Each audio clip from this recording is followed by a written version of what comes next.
عزیزان من، آج کے سبق میں ہم حضرت موسیٰ علیہ السلام کی قوم، ان کے حالات، ان کے نیچرل ڈیمانڈس اور اللہ تعالیٰ کے ان کے اوپر انعامات، ان کا اللہ تعالیٰ کے احکامات کو تبدیل کرنا اور پھر اللہ تعالیٰ کا ان کے اوپر عذاب نازل کرنا، اس کے بارے میں انشاءاللہ باذن اللہ جانیں گے۔ السلام علیکم ورحمۃ اللہ وبرکاتہ۔ اعوذ باللہ من الشیطان الرجیم، بسم اللہ الرحمن الرحیم۔ اللہم صلی وسلم علی نبینا محمد صلی اللہ تعالی علیہ وآلہ وسلم۔ عزیزان من، اللہ رب العالمین کے فضل، کرم اور احسان سے سورۃ البقرہ کی آیت نمبر 53 تک ہم اپنے سبق کو مکمل کر چکے ہیں۔ آج انشاءاللہ باذن اللہ تعالیٰ کی توفیق سے آیت نمبر 54 سے لے کر 59 تک اپنے سبق کو مکمل کریں گے۔ گزشتہ سبق کے اندر حضرت موسیٰ علیہ السلام کی قوم کا ذکر چل رہا تھا۔ حضرت موسیٰ علیہ السلام جب اپنی قوم کو فرعون کے چنگل سے اللہ تعالیٰ کی مدد کے ساتھ آزاد کروا لیتے ہیں، اب ان کی قوم ان سے مطالبہ کرتی ہے کہ ہمیں کوئی دستور حیات، کوئی منشور حیات لا دیں، یعنی اللہ تعالیٰ سے کوئی ایسی کتاب لا دیں جس کے تحت ہم زندگی گزاریں۔ لہٰذا حضرت موسیٰ علیہ السلام تورات لینے کے لیے کوہ طور پر تشریف لے جاتے ہیں۔ جب واپس تشریف لاتے ہیں تو کیا دیکھتے ہیں کہ قوم نے تو بچھڑے کو معبود بنا لیا ہے، اس کی پرستش کیے جا رہے ہیں، مرتد ہو چکے ہیں۔ پہلے تو حضرت موسیٰ علیہ السلام اپنے بھائی حضرت ہارون علیہ السلام پر سخت ناراض ہوئے کہ تم نے ان کو اطلاع کیوں نہیں دی، ان کی اصلاح کیوں نہیں کی، تمہارے ہوتے ہوئے یہ گمراہ کیسے ہو گئے۔ جب پوری طرح سے ان کا اطمینان ہو گیا کہ ہارون علیہ السلام نے اپنی ذمہ داری پوری طرح سے ادا کی ہے، اس میں کسی قسم کی کوئی کوتاہی نہیں کی، تو پھر قوم کی طرف متوجہ ہوئے اور فرمایا وَإِذْ قَالَ مُوسَىٰ لِقَوْمِهِ یا قوم، اور جب کہا موسیٰ علیہ السلام نے اپنی قوم سے، اے میری قوم، انکم ظلمتم انفسکم، بلا شبہ تم نے ظلم کیا ہے اپنی جانوں پر، کیونکہ جو کام تم نے کیا ہے اس کا وبال تمہاری جانوں پر پڑے گا۔ اور وہ کیا ظلم کیا انہوں نے؟ باتخاذکم العجل، جو تم نے بچھڑے کو معبود بنا کر ظلم کا ارتکاب کیا ہے۔ اگر تم اپنی آخرت سنوارنا چاہتے ہو تو فتوبوا الی بارئکم، تو توبہ کرو اپنے پیدا کرنے والے کی طرف، فاقتلوا انفسکم، پس قتل کرو تم اپنی جانوں کو۔ یہ جو جملہ ہے نا فاقتلوا انفسکم، اس کی مختلف تفاسیر ہیں۔ ایک اس کی تفسیر یوں بیان کی جاتی ہے کہ ہر مجرم کو حکم تھا کہ وہ اپنی جان کو خود قتل کرے، اور دوسری تفسیر یہ ہے کہ جن لوگوں نے بچھڑے کی پوجا نہیں کی تھی وہ ان لوگوں کو قتل کریں جنہوں نے پوجا کی، اور طریقہ کار یہ ہوگا کہ اگر ایک بھائی نے پوجا کی ہے دوسرے بھائی نے نہیں کی، تو جس نے نہیں کی وہ اس کو قتل کرے گا جس نے بچھڑے کی پوجا کی ہے۔ اگر باپ نے پوجا کی ہے بیٹے نے نہیں کی تو بیٹا باپ کو قتل کرے گا، اور اگر باپ نے پوجا نہیں کی بیٹے نے پوجا کی ہے تو باپ بیٹے کو قتل کرے گا۔ تو اس طرح سے انہوں نے اپنی جانوں کو قتل کیا بحکم الہی۔ اس زمانے میں مرتد کی توبہ قتل کے بغیر قبول نہیں ہوتی تھی، گویا یہ جو حکم ملا، اس طرح اگر وہ اپنی جانوں کو خود قتل کرتے ہیں پہلی تفسیر کے مطابق، یا دوسری تفسیر کے مطابق کہ جنہوں نے اللہ تعالیٰ کی عبادت کی، بچھڑے کی پوجا نہیں کی، انہوں نے قتل کیا ان لوگوں کو جنہوں نے بچھڑے کی پوجا کی ہے، تو پھر اس طرح سے ان کی توبہ قبول ہوئی۔ حضرت صلی اللہ تعالیٰ علیہ وآلہ وسلم کی جہاں اور بہت ساری برکات اور ان کی وجہ سے اللہ تعالیٰ کی ہم پر رحمتیں ہیں، اس امت کے اوپر یہ بھی رحمت ہے، یہ بھی سہولت ہے، یہ بھی نرمی فرمائی ہے کہ مرتد کو 3 دن کی مہلت ہے، اگر تو وہ توبہ کرے تو فبہا، چھوڑ دیا جائے گا، اور اگر توبہ نہیں کرتا، اپنے کفر پر مصر رہتا ہے، تو پھر 3 دن کے بعد قتل کر دیا جائے گا۔ فرمایا اس طرح توبہ کرنا ذالکم خیر لکم، یہ بہتر ہے تمہارے حق میں، عند بارئکم، تمہارے پیدا کرنے والے کے ہاں۔ یعنی اگرچہ یہ بہت سخت امر تھا، بہت سخت اور مشکل فیصلہ تھا، مگر اس کے باوجود ان کو بتایا گیا کہ اس طرح سے توبہ کرنا تمہارے رب کے ہاں تمہارے لیے بہت بہتر ہے۔ چنانچہ اسی طرح ہوا کہ انہوں نے گردنیں کٹوا کر اپنی آخرت بنا لی۔ فتاب علیکم، پس اللہ تعالیٰ نے تمہاری طرف رجوع کیا، یعنی انہیں معاف کیا۔ انہ هو التواب الرحیم، بے شک وہ توبہ قبول کرنے والا مہربان ہے۔ اس کے بعد ایک اور واقعہ رونما ہوتا ہے۔ موسیٰ علیہ السلام تورات لے کر قوم کے پاس آئے، بچوں، بوڑھوں، جوانوں اور عورتوں کو جمع کیا، ایک بہت بڑا مجمع اکٹھا ہو گیا۔ موسیٰ علیہ السلام نے ان کو بتایا کہ اللہ رب العالمین تمہارے لیے یہ ضابطہ حیات طے کر چکے ہیں۔ قوم نے کہا کہ ہمیں پڑھ کر سنائیے۔ حضرت موسیٰ علیہ السلام نے ساری تورات پڑھ کر ان کو سنا دی۔ تب قوم نے کہا یہ کتاب تو بہت سخت ہے، اس کے احکامات تو بہت مشکل ہیں، ہم اس پر عمل نہیں کر سکتے۔ آپ ایسا کریں، اس کو واپس لے جائیں اللہ تعالیٰ کے پاس، اس کے بدلے کوئی آسان کتاب لا دیجیے، یا پھر ایسا کیجیے کہ اگر اور کوئی کتاب نہیں لا سکتے تو پھر اسی میں کچھ ترمیم کروا دیجیے۔ موسیٰ علیہ السلام اپنی قوم سے فرمانے لگے، اصل بات یہ ہے کہ تم نے شریعت سے آزاد زندگی بسر کی ہے، اور آزاد زندگی گزارنے والے پر اگر کچھ پابندیاں لگ جاتی ہیں تو پھر اس کے لیے ان کے مطابق زندگی بسر کرنا خاصا مشکل ہوتا ہے۔ اللہ رب العالمین نے اس کتاب کے اندر کوئی حکم ایسا نہیں دیا جو تمہاری طاقت سے باہر ہو۔ دیکھو، ان احکامات پر جب عمل شروع کرو گے نا تو آسان ہو جائیں گے۔ مشکل یہ تمہیں اس لیے نظر آ رہے ہیں کہ تم نے پابندی کی زندگی گزاری نہیں ہے۔ اس کی مثال صاحب التفسیر اس طرح بیان کرتے ہیں کہ جیسے ایک شخص نماز پڑھنے کا عادی نہیں ہے، اس کو نماز کے لیے پنکچوئل ہونا، پابند ہونا مشکل نظر آتا ہے، جبکہ جو نماز پڑھنے کا عادی ہوتا ہے اللہ تعالیٰ کی توفیق سے اسے کوئی مسئلہ نہیں ہوتا۔ بے نمازی کے لیے اپنے آپ کو نماز کے لیے پابند کرنا گویا ایسے ہی ہے جیسے پہاڑ پر چڑھنا۔ یہی اس قوم کا مسئلہ تھا، کیونکہ انہوں نے کبھی شریعت کے مطابق یا ایک پابند زندگی گزارنے کی کوشش ہی نہیں کی تھی۔ بہرحال موسیٰ علیہ السلام نے ان کو سمجھایا، مگر وہ کہنے لگے کہ اللہ تعالیٰ سے درخواست کرنے میں کوئی حرج تو نہیں ہے نا، آپ درخواست کر کے دیکھ لیں۔ اور یہ بات بھی انہوں نے کہی کہ ہمارے پاس کیا ثبوت ہے کہ واقعی یہ کتاب اللہ تعالیٰ نے آپ کو دی ہے، ہو سکتا ہے کہ آپ یہ خود بنا کر لائیں ہوں۔ تب موسیٰ علیہ السلام نے اپنی قوم کے 70 آدمی منتخب فرمائے جو کہ سردار تھے، اور فرمایا کہ تم میرے ساتھ کوہ طور پر چلو تاکہ تمہیں معلوم ہو جائے کہ یہ اللہ تعالیٰ کی کتاب ہے، اور میں تمہارے سامنے اللہ تعالیٰ سے درخواست کروں گا کہ پروردگار، میری قوم کہتی ہے کہ یہ کتاب بہت مشکل ہے، لہٰذا اس میں ان کی خواہش کے مطابق ترمیم فرما دے۔ چنانچہ حضرت موسیٰ علیہ السلام 70 آدمیوں کے ساتھ جو کہ اپنی قوم کے سردار تھے ان کو ہمراہ لیا اور کوہ طور پر تشریف لے گئے۔ پھر اللہ تعالیٰ سے درخواست کی کہ پروردگار، آپ تو قادر مطلق ہیں، جو چاہیں کر سکتے ہیں، آپ مشکل حکم بھی دے سکتے ہیں، آسان بھی دے سکتے ہیں۔ میری قوم کا مطالبہ میرے رب یہ ہے کہ اس کتاب کے بدلے میں انہیں کوئی آسان کتاب مل جائے یا پھر اسی میں کچھ ترمیم کر دی جائے۔ اس پر اللہ تعالیٰ نے فرمایا کہ اس میں ایسا کوئی حکم نہیں دیا گیا جو ان کی طاقت سے باہر ہو، لہٰذا اس پر عمل کرو، اور اگر بمقتضائے بشریت ان سے کوئی غلطی ہو گئی تو انہیں معاف کر دیا جائے گا۔ حضرت موسیٰ علیہ السلام کے ساتھ ان کی قوم کے جو سردار گئے تھے یہ باتیں سننے کے بعد کہنے لگے، آواز تو آ رہی ہے، مگر ہمیں کیا معلوم کہ رب بول رہا ہے یا جن بول رہا ہے یا کوئی فرشتہ بول رہا ہے، لہٰذا ہم تو تب مانیں گے جب ہم اللہ تعالیٰ کو واضح طور پر دیکھ لیں۔ وَإِذْ قُلْتُمْ يَا مُوسَىٰ، اور جب کہا تم نے اے موسیٰ، لَن نُؤْمِنَ لَكَ حَتَّىٰ نَرَى اللَّهَ جَهْرًا، ہم ہرگز تیری تصدیق نہیں کریں گے یہاں تک کہ ہم دیکھ لیں اللہ تعالیٰ کو کھلے طور پر۔ فَأَخَذَتْكُمُ الصَّاعِقَةُ، بس پکڑ لیا تمہیں بجلی نے، وَأَنْتُمْ تَنظُرُونَ، اور تم دیکھ رہے تھے۔ ان کی گستاخی کی وجہ سے اللہ رب العالمین نے ان پر بجلی گرا دی، 70 کے 70 مارے گئے۔ 9 پارے کے اندر آتا ہے کہ موسیٰ علیہ السلام نے اللہ تعالیٰ سے عرض کی، أَتُهْلِكُنَا بِمَا فَعَلَ السُّفَهَاءُ مِنَّا، کیا ہمیں ہلاک کر دے گا اس کام کی وجہ سے جو کیا ہمارے احمقوں نے؟ یا اللہ، یہ سب تو بے وقوف تھے، ان کو تو میں لایا تھا اپنی تائید کے لیے، اب جب میں اکیلا واپس جاؤں گا تو میں قوم کو کیا جواب دوں گا؟ اور پھر دعا کی، رب العالمین تو مارنے پر بھی قادر ہے اور زندہ کرنے پر بھی قدرت رکھتا ہے۔ چنانچہ اللہ رب العالمین نے وہ 70 کے 70 باوجود اس گستاخی کے جو انہوں نے کی کہ ہم اس وقت تک تیری تصدیق نہیں کریں گے جب تک ہم اللہ تعالیٰ کو کھلے عام دیکھ نہیں لیتے، اس گستاخی کے باوجود اللہ تعالیٰ نے ان کو زندگی عطا فرمائی۔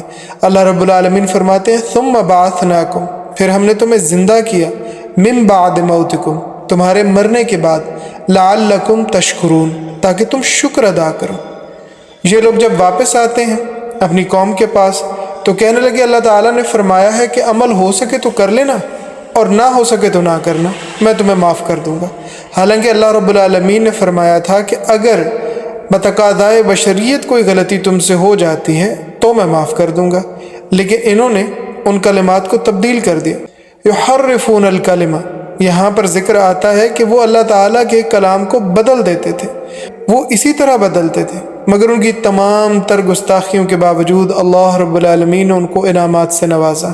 اور آئندہ ان لوگوں کے اوپر جو اللہ رب العالمین کے انعامات تھے، جو خاص کرم اور نعمتیں تھیں، ان کا تذکرہ آ رہا ہے۔ وَظَلَّلْنَا عَلَيْكُمُ الْغَمَامَ، اور سایہ کیا ہم نے تم پر بادلوں کا۔ بنی اسرائیل جب بحر کلثم عبور کر کے فرعون سے فائنلی ان کو نجات مل جاتی ہے تو موسیٰ علیہ السلام کی معیت میں وادی طیہ میں پہنچ جاتے ہیں، تو اللہ تعالیٰ کی طرف سے ان کو حکم آتا ہے کہ اے بنی اسرائیل، تم قابض قوم عمالقہ جو عملیق نامی ایک شخص کی نسل سے تھے، بڑے قداور اور انتہائی طاقتور، صحت مند اور جنگجو تھے، تم لوگ ان کے ساتھ جا کر لڑو تاکہ شام اور فلسطین کی زمینیں تمہارے قبضے میں دے دی جائیں۔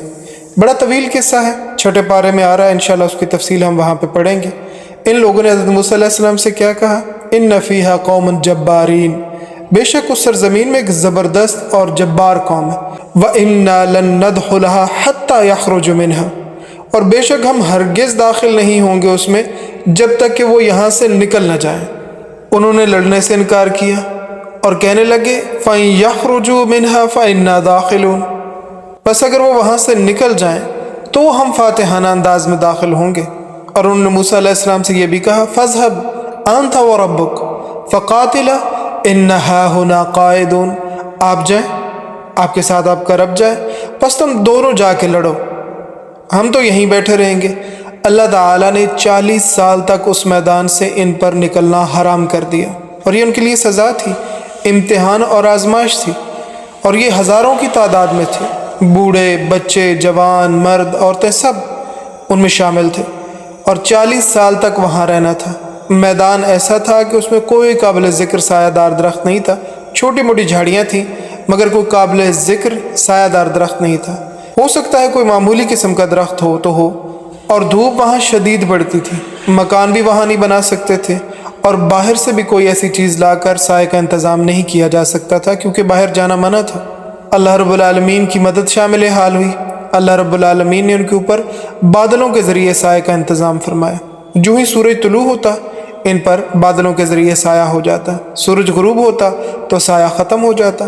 قوم کے جرم دیکھیں اور پھر اللہ تعالیٰ کی رحمت دیکھیں، اسی لیے تو آتا ہے ان رحمتی وسعت کل شیء، بے شک میری رحمت ہر شے پر وسیع ہے۔ سبحان اللہ، ایک دو دن کی بات نہیں ہے، پورے 40 برس ان پر رب العالمین نے سایہ رکھا، اور وہاں خوراک کی بھی ضرورت تھی کیونکہ انسان عالم اسباب میں اس کے بغیر بھی زندہ نہیں رہ سکتا۔ اللہ رب العالمین نے خوراک کا بھی انتظام کیا۔ وَأَنزَلْنَا عَلَيْكُمُ الْمَنَّ وَالسَّلْوَىٰ، اور نازل کی ہم نے تم پر کھیر اور بٹیر۔ تفسیر کی کتابوں میں اس کی ایک شکل یہ لکھی گئی کہ عین موقع پر ان کے سامنے ایک پلیٹ میں کھیر ٹائپ کی ایک چیز اور دوسری پلیٹ میں بھنے ہوئے بٹیر آ جاتے تھے، جتنا جی چاہتے اتنا کھا لیتے اور باقی چھوڑ دیتے۔ اللہ رب العالمین کی قدرت سے کوئی شے بعید نہیں ہے۔ عموماً کھانے دو طرح کے ہوتے ہیں، میٹھے اور نمکین، تو اللہ رب العالمین نے دونوں قسم کا کھانوں کا انتظام ان کے لیے فرمایا، جبکہ بعض مفسرین یہ فرماتے ہیں کہ تیار ہو کے کھانا نہیں آتا تھا ان کے لیے، بلکہ جو چھوٹی چھوٹی جھاڑیاں اس میدان کے اندر موجود تھیں جن کے پتے خاصے چوڑے تھے، رب العالمین ان کے اوپر خوراک کو برسا دیتا تھا جس کی تہ ان پتوں کے اوپر جم جاتی تھی، اور وہ کھیر کی شکل ہوتی تھی جو ان کو بطور خوراک ملتی تھی۔ یہ اعضاء کے لیے بڑی طاقت بخش خوراک تھی۔ اس کو اس طرح سے سمجھایا ہے صاحب تفسیر نے کہ جس طرح پہاڑی علاقوں میں برف باری ہوتی تو اس کی تہیں جم جاتی ہیں، بالکل اسی طرح اس خوراک کی تہیں ان پتوں کے اوپر جم جاتی تھی، اور بٹیر بھی ان جھاڑیوں میں ہوتے تھے جن کو یہ بآسانی پکڑ کر کھاتے تھے۔ اور پانی کا تذکرہ اگلے رکوع کے اندر آ رہا ہے، اللہ رب العالمین نے ان پر من و سلوہ نازل کیا، کلوا من طیبات مما رزقناکم، کھاؤ ان چیزوں سے جو ہم نے تمہیں رزق دیا، وما ظلمونا، اور انہوں نے ہم پر کوئی زیادتی نہیں کی، ولکن کانوا انفسهم یظلمون، اور لیکن وہ اپنی جانوں پر ظلم کرتے تھے۔ اور وہ کیا ظلم کرتے تھے اپنی جانوں کے اوپر؟ کہ انہوں نے من و سلوہ کے بدلے پیاز، لہسن اور دالیں مانگی۔ رب تعالیٰ نے فرمایا کیا تم بدلتے ہو عمدہ چیزوں کے بدلے گھٹیا؟ کہنے لگے ہمیں تو گھٹیا ہی چاہیے۔ پھر ایک واقعہ حضرت موسیٰ علیہ السلام اور حضرت ہارون علیہ السلام کی وفات کے بعد پیش آئے۔